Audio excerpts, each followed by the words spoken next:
What's up, YouTube? Predator back with a brand new video. Today we actually have Casual Sunday. If you guys don't know what the series is, because I had a lot of new subscribers as of recently, Casual Sunday is a Sunday video that I do not every week, not even every month, usually a couple times a year as like a life update, time for me to talk to you guys, whether it's about what's new in my life, and then I like to chat with you guys in the comments. You guys let me know what's going on with your lives. So that's kind of what Casual Sunday is. Today, Casual Sunday, 5/19/2024. It is 3:10 in the morning. I couldn't sleep. I'm in pain, but we will get into that shortly. So, I like to start these with the last time we did Casual Sunday. The title of it was that I was getting engaged. And the last one was January 7th, which was over 4 months ago. I don't know how much over 4 months. Maybe like 4 months and 2 weeks, something like that. I don't know. I'm not great with counting months and weeks and stuff like that. So last one was January 7th, which was, like I said, was a little over 4 months ago. I talked about getting engaged and being at the job that I was at the moment, and just different things, moving down to Delaware because I had been down here for about 3 months at that point. Now I've been down here since October, so that's, again, bad with counting months. Just around 8 months. I got down here October 6th, so I'd say it's a little over 8 months or something along those lines. So the life update's pretty simple. First, I started a new job at the end of February. I was working at a Sheets type place. If people know what Sheets are, or Wawa, I was working at like a Sheets or a Wawa type place, and I wasn't liking it. I was store manager in training. It wasn't really my thing, and I was struggling with it. And they were having me work, like the last week I was there, I worked like 62 hours, which is absolutely insane, considering when I got out of training I was going to be salary. At least while I was in training, I got overtime and stuff, but when I got out it was going to be salary. So 62 was the same as I was going to get for my 40, which was a little ridiculous. And they mandated 10-hour shifts for store managers, so regardless of whatever it was, I was getting paid for 40 or 50. I forget how the contract was written up, but I could work anywhere from at minimum 50 up to whatever the store needed that week. So I ended up starting a new job working 40 hours a week, Monday through Friday. I'm there 8 to 4:30 for a while I'm in training.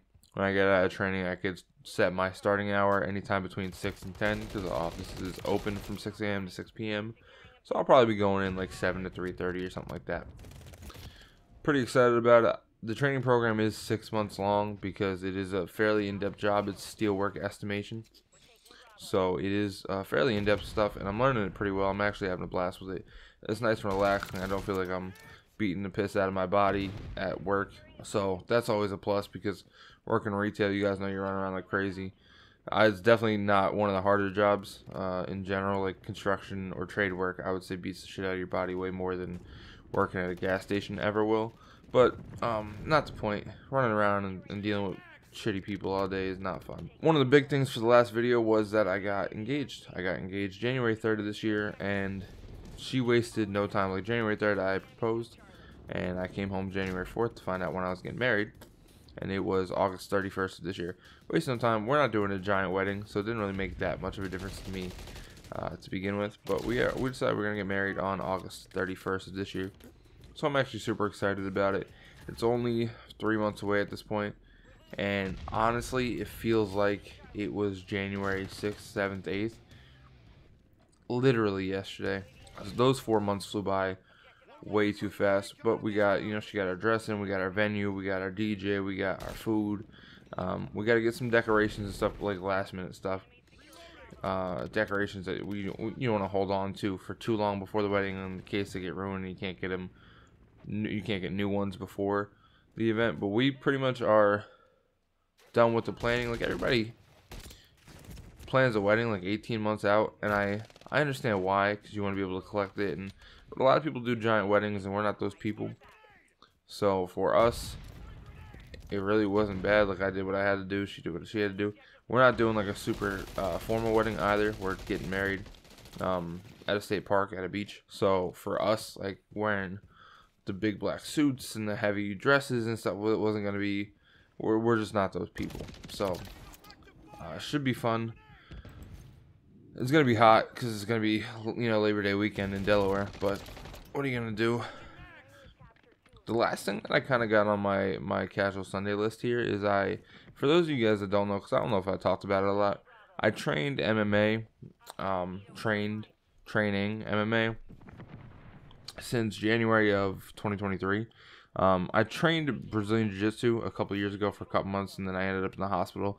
That's a whole different video, but I essentially had to stop it after like 5 months back in 2019. So I disregard pretty much that entire part of my learning for the combat sport. So I started training in January of 2023, and then I moved here in October of 2023 and got with this gym in November. So I've been going there for about 6 months, and I just competed in my first Brazilian Jiu-Jitsu tournament. It was the Duel at Delaware for Good Fight in Hokushin, which is like an hour and change away from my house. And I competed in gi and no gi. For you guys that don't know what gi is, I'm putting it up on the screen. It's essentially like a karate robe, is usually how I explain it to people that don't know a lot about Brazilian Jiu-Jitsu. Almost everybody knows about karate, and you know, like I don't know what it's called for them, kimono maybe. That doesn't sound right, but I call them robes. I call them pajamas, actually. So it essentially looks like the robe from karate or judo, something like that. You know, like a bigger. Now, Brazilian Jiu-Jitsu is definitely a huge sport. It's definitely getting bigger. But for people that don't know what it is, it's just like a karate robe. So I competed in gi and no gi. I think technically I placed like 5th in gi out of 7, so not a great performance. But the gym I train at is solely no gi at this point. So I haven't trained gi since probably, like, I trained it 2 or 3 times leading up to this tournament, but I haven't trained it consistently since I lived in Pennsylvania. At the gym I was going to up there was pretty much all gi. Like I said, the one I'm at now is strictly no gi for the most part. We have gi nights, it's just not often. So I ended up, you know, again, first tournament, I lost my first match. It was double elimination, but they messed up the brackets somewhere along the lines, and they offered me a second match because they messed up the brackets. Even though I should have had one anyways, they asked me if I wanted one. I knew I was competing in no gi, and I knew that even if I won that match, they would have put me at like 4th. So I wouldn't have medaled, and there was no point in me wasting the energy.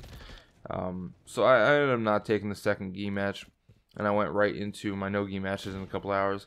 I did lose my first one. Dude had a wicked mount Kimura. Really tore up my, you know, my shoulder and my elbow and everything. And definitely my shoulder, because that's what's hurting the most for sure this morning. But I did end up winning my second match in, so for those of you guys that don't know the Good Fight rules or anything about Brazilian Jiu-Jitsu, so it's a 6-minute round for Good Fight rules for white belt. That's where I competed at. And then you go into overtime rules, and then if you go through all your overtime situations, which is back take, arm bar, triangle, you functionally go into takedown first, and whoever lands on top for 3 seconds wins. So it's like, all in all, if you take someone down in 30 seconds, your match is like 8 minutes. Me and this guy scrambled for like about 1.5 minutes, maybe 2 minutes in the takedown overtime, and I ended up getting on top and winning.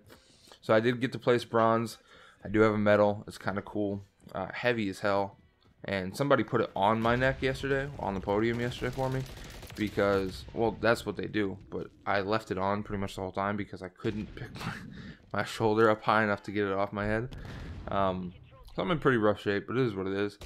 It is definitely strange going from, for any of my athletes out there that played a sport and then switched. For those of you guys that don't know, I played semi-pro, pro basketball. It really depends on how you want to define pro basketball. But I played in a professional basketball league, the PBA, for a season.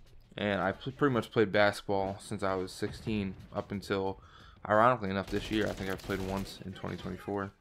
So it's strange going from playing basketball, which definitely is a contact sport, but from going from basketball to a combat sport, it's a different beast. Like, there's certain sports that transfer well. Wrestling is one of them.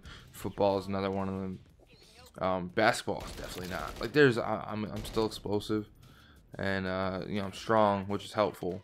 But the strong part isn't something that you necessarily get too crazy. Like, there's basketball strength, but like being dominating, physically strong is not something that you're gonna get crazy in basketball. From my experience, now I've played some big fellas, and I am a big fella, so I mean, there's those off guys, but basketball I don't think transfers as well over to combat sports as people think.